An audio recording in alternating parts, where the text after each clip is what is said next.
speaker. Our next speaker is someone who understands the solutions for ending gun violence are not limited to ideas generated by Congress or state legislators. As a businessman and an entrepreneur, Andrew Yang knows the complex problem of gun violence will require engagement from the private sector and innovation from the gun manufacturers themselves. He has talked about holding the gun industry accountable while highlighting the role that gun suicides and city gun violence play in this epidemic. Please join me in welcoming to the stage Andrew Yang.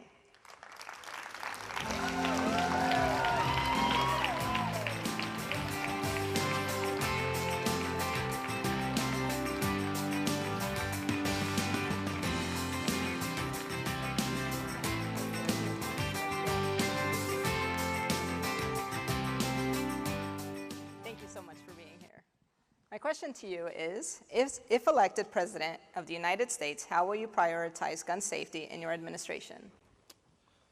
First, I want to thank everyone here for your passion and leadership in activating our country around the epidemic of gun violence. I just want to applaud you all for being here. I'm a parent myself. I've got 2 young boys who are 6 and 3, and I cannot imagine coming of age in an era where school shootings are so commonplace that students are doing active shooter drills in their schools. And my goal is to see to it, my boys are too young right now to understand what's going on in our country, and I want to see to it that hopefully by the time they arrive in school, that we don't have a need for these drills anymore. And you're all making that happen. I just can't thank you enough. As president, I would prioritize attacking gun violence on many, many fronts, because we have to know this is a very multifaceted problem. I believe I'm candidate number 17 on this stage today. And I have a feeling you've heard a lot of the same things from each of us. And it's because we're aligned. We're Democrats, we agree, we have to get these laws passed, we have to beat the NRA's lobbying, we have to really activate the will of the American people because the vast majority of us agree on these issues. So I'm going to talk about some of the things that I would emphasize that are a little bit different than the other candidates, though those are the core things we need to get done. So a couple of things. I'm a numbers guy. 3% of Americans own 50% of the guns in this country. So if you do the numbers on that, that means each of those individual Americans owns dozens of guns. The gun ownership is very much concentrated in the hands of a certain number of people. The raw number of guns in this country is between 300 and 400 million. That's 1 gun for every man, woman, and child in the country. So whatever we do, we have to try and reduce that supply of guns over time. Because if you have a country that has that many firearms, even if we effectively pass some of these laws, that's not going to get that supply down very quickly. So one thing we should do is we should follow the example of other countries and have essentially a perpetual gun buyback, where anytime anyone wants to sell their gun, we'll be like, we'll snap it up from you just like that. And we should have a $1 billion fund just letting people know, like, look, anytime you get tired of the guns, you can even trade in the old one you don't like as much anymore. Like, we'll give you good value on it. And that'll actually be a really good pitch to some gun owners, because we have to get the supply down. The second thing is we can work with the gun manufacturers to try and make the guns safer. And the thing that makes me so upset is that whenever, I mean, there's so many things about this that are incredibly upsetting to all of us, but when there's a shooting in this country, did you know the stocks of gun manufacturers actually go up? Now why is that? Because people buy more guns because they're afraid of regulation. So if you're a gun manufacturer, what are your incentives to try and make your gun safer or reduce mass shootings? 0. You actually make money when there's a shooting, as long as you can hold the line on legislation. So one of my proposals is to fine gun manufacturers when their guns are used in a mass shooting. Because, like it or not, in this country, money has overrun so much of our politics, money has overrun so much of our society, and if you're a gun manufacturer, you gotta hit them where it hurts. You say to them, do the right thing, they don't care. You say, hey, anytime your product gets used in a way that kills American citizens, we're gonna hit you in the wallet. Do you think that might change their attitude? Yeah, that would work. It's about one of the only things that would work. And so what we do is we have them, in economic terms, it's called internalizing the cost. It's like right now we're all bearing the cost. Our families, our communities, our children. We have to put the cost back on the gun manufacturers. And then when the gun manufacturers come to the table and say, okay, I hate getting fined, I hate the PR associated saying that this was my product, then we say, here are the things you can do that'll make us safer. So you can make it so that you don't have these interchangeable parts that allow you to upgrade guns in ways that make them more dangerous for people. As someone who loves technology, did you all know that you can actually have guns that are signature guns that can only be fired by the owner that recognize you based on the grip? So it's not a fingerprint thing, it's just like the size of your hand, the pressure from different fingers.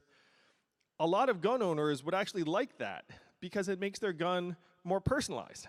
It's like a James Bond gun. No? So you can pitch this and say, your gun, only you can fire it, and that makes us safer. Because then if that gun owner's child gets a hold of the gun, they can't do anything with it. So what we do is, and right now, that technology is not being applied in the marketplace because the gun manufacturers don't think it's in their interest. So we have to make it in their interest, and then we have to push personalized guns out in the marketplace that will make us all safer. So here are a couple of the things that I think I'm proposing that are a little bit different. On the lobbying side, again, money has overtaken our society. So how are we going to make it so that the NRA lobby loses to the people? You all have been passionate and volunteering for years, and we still have not gotten this done. And it's not because of a lack of passion or activism on your part, clearly. It's because, again, our government's held captive by the money. So the solution is to put 100 democracy dollars in the hands of every American that enable us to just have $100 a year that only we can give to our candidates. This would wash out the lobbyist cash by a factor of 8 to 1.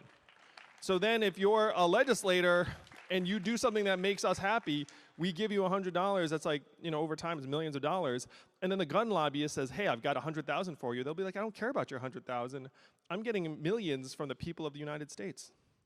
So here are some of the big moves that we have to make to try and make ourselves safer. I'm aligned with the Democrats on all of the things we have to do, but we have to do more than that. And the final thing I'll say before I start taking questions, over 96% of these shooters are men. We know this. There's a collapse in masculinity in this country, and we have to do what we can to try and avert that collapse because it's one of the major contributing factors to our being less safe. So thank you all for your passionate leadership. I'm looking forward to spending more time with you. Thank you so much. Thank you so much. Our first question is from Stephanie, and she is a gun violence survivor in Las Vegas. Stephanie? My beautiful 4-year-old daughter, Dayla, was struck by a stray bullet March 2011. My son, my daughter's twin brother, witnessed what happened that day. She died 2 days later. Firearms are the second leading cause of death for children and teenagers in the U.S., but 4.6 million American children live in homes with at least one gun that is loaded and unlocked, and hundreds of them gain access to a gun and unintentionally shoot themselves or someone else every year. As president, how would you address unintentional shootings by children? Thank you for that. Can I give you a hug? Is that be appropriate?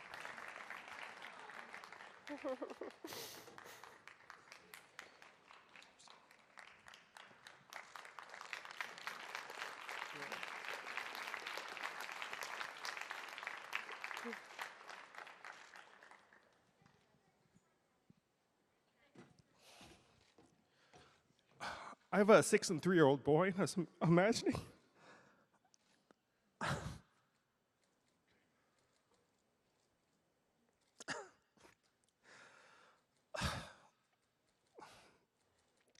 I was imagining it was one of them that got shot and the other saw it.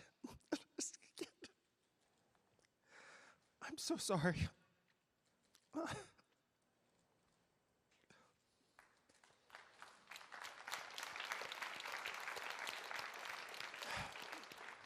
The biggest downside of running for president for me has been that I don't get to see my family very much. So I get pictures, I FaceTime, I see pictures of my boys, and just that scene that she described, I'm sorry, it's like very, very affecting. You're right that when there's a gun in the household, you're more likely to have a child get shot or the owner get shot than to kill, let's say, an intruder into the house. Those are just numbers. Those are just the facts. So one of the things we can do, and it's very hard to get into Americans' houses where all of these guns are, but if we can convince Americans that personalized guns are a good idea, then again, if the child gets a hold of the gun, then they can't do anything with it. Then it just becomes a very heavy, expensive prop. And that's something that we can push. One of my proposals is to actually help gun owners upgrade their guns to personalized guns free of charge. Because if we can do that, then again, if you're a gun owner, and gun owners are parents, gun owners understand that, and some of them are concerned. So if you say, hey, we'll upgrade your guns for free, when we can do that, like you can upgrade the guns for free, and that would help make kids safer in our homes. I'm so sorry you had to, and that story should not be possible. I'm so sorry.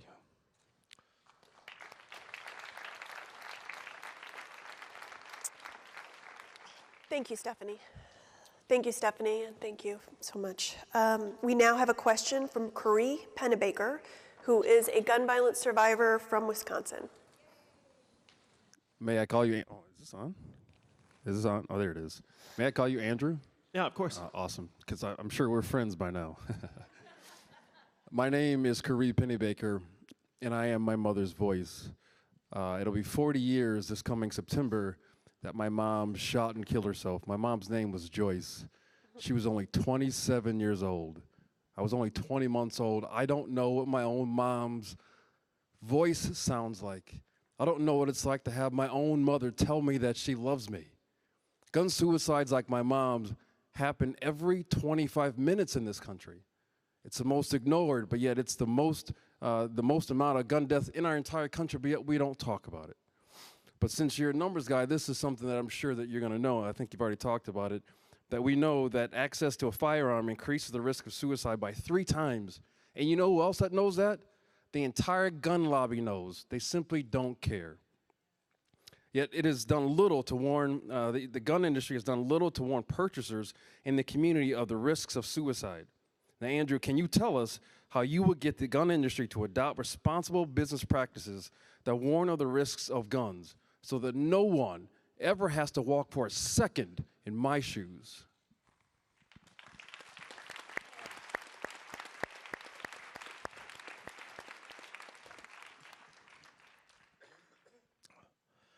Your numbers are spot on, where if you have a gun in the house, then the odds of self-inflicted gunshot and suicide shoot way, way up. And the odds of that happening also are much, much higher again than the gun being used to protect the household. So the gun manufacturers obviously know this. And what's interesting is many gun owners actually know this too, because many of them have had friends and acquaintances who have committed suicide using a gun. And it's actually one of the more, it's disastrous, but it's not, your story, as you know, is not just you, and that it's happening around the country. So hand in hand with this is that we have a mental health crisis in this country. We all get depressed.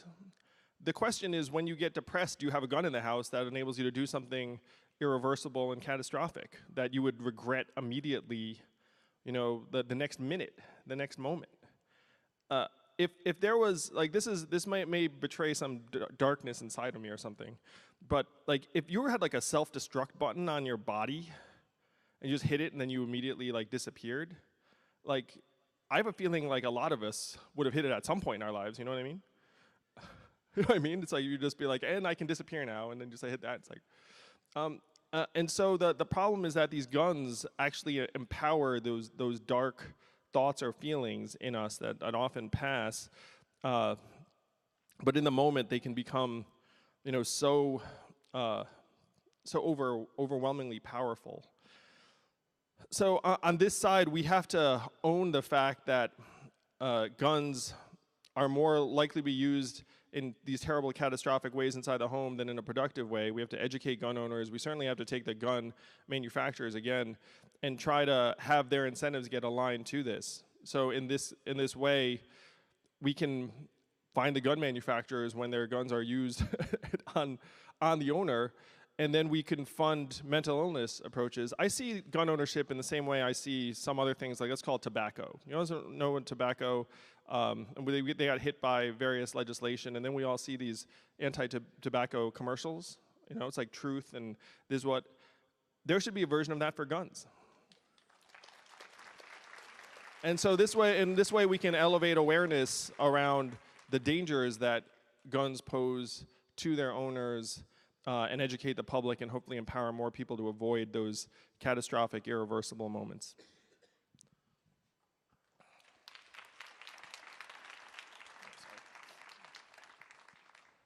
And now we have a question from Elliot, who is a Students Demand Action volunteer in Michigan.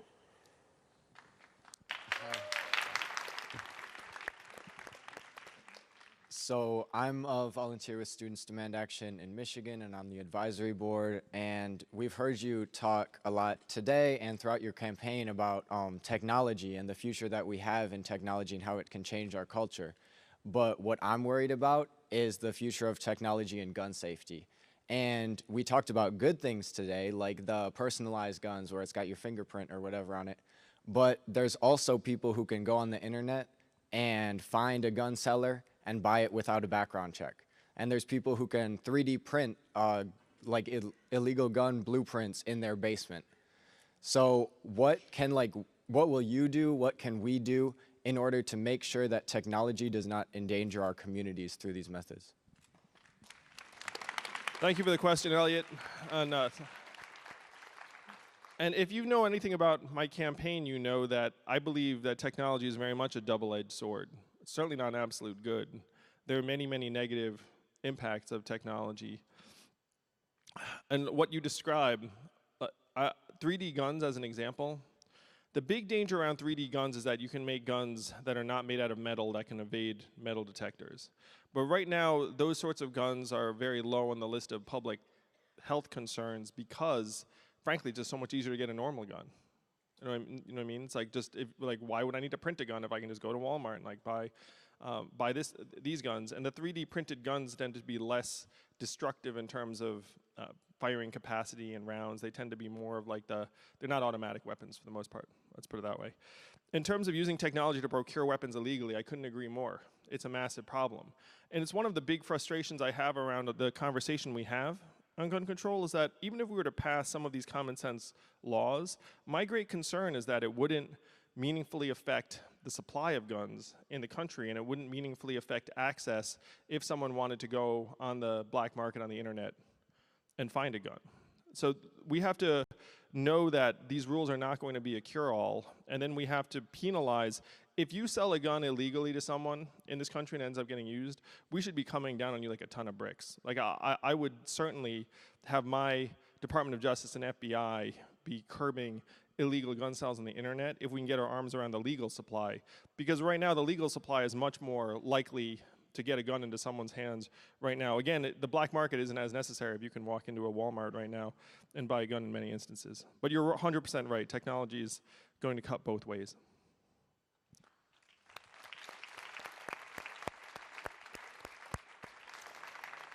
So in the 2 minutes or so that we have left, what would be your clarion call to action for this grassroots movement over the next months and years? Again, I admire your passion and activism, and I sense that many of you have been personally touched by this issue in a way that breaks my heart. Like the fact that we could have so many people here who have been touched in some way. And it's not just you, obviously. You could fill football stadiums and towns full of people who've been touched by gun violence. What I'd ask you to do, and this is going to sound crazy given everything you've already done, but I want you to think bigger. I want you to think bigger about the sort of issues you want to address.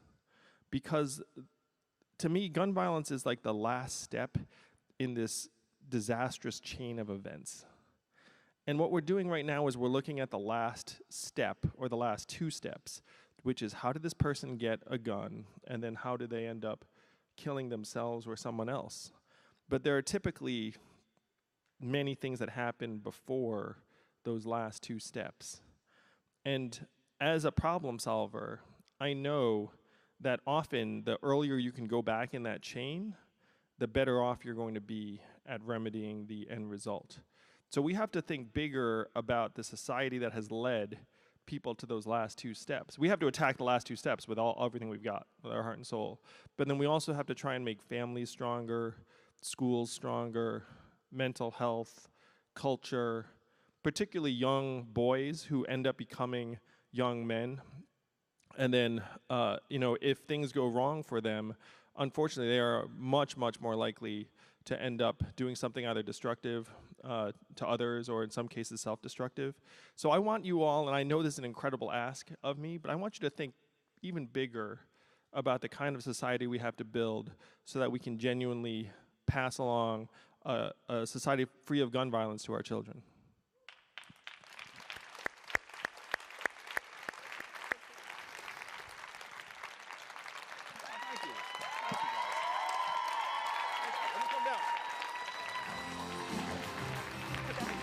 All right, so I'm going to do the intro to